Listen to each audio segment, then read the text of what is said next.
Hi అండి, welcome back to your channel. ఈరోజు కోడిగుడ్డు కర్రీ ఎలా చేసుకోవాలని చూపెడుతున్నాను. స్టవ్ ఆన్ చేసుకొని ప్యాన్ పెట్టుకొని ఆయిల్ వేసుకున్న తర్వాత జీలకర్ర, పచ్చిమిర్చి అలాగే కరివేపాకు వేసుకొని బాగా ఫ్రై అవ్వాలి.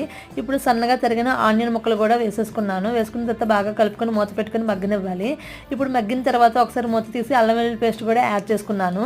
వేసుకున్న తర్వాత పచ్చివాసన పోయినంత వరకు బాగా ఫ్రై అవ్వాలి. ఫ్రై అయిన తర్వాత ఇందులోకి అయితే సన్నగా కట్ చేసిన టమాటీ ముక్కలు కూడా యాడ్ చేసుకున్నాను. ఇప్పుడు పసుపు, ఉప్పు వేసేసి టమాటీల ముక్కలు మెత్తగా మగ్గినంత వరకు మూత పెట్టుకుని మగ్గనివ్వాలి. ఇప్పుడైతే ఇందులోకి కారం అలాగే ధనియాల పొడి కూడా యాడ్ చేసుకున్నాను. యాడ్ చేసుకున్న తర్వాత బాగా కలుపుకొని ఇంకా కొద్దిగా టీ గ్లాసుడు వాటర్ అయితే యాడ్ చేసుకోవాలి. యాడ్ చేసిన ఉప్పు, కారం అన్ని సరిపడే లేదో చెక్ చేసిన తర్వాత ఈ విధంగా ఎగ్ అయితే మాత్రంగా కొట్టేసి యాడ్ చేసుకోవాలి.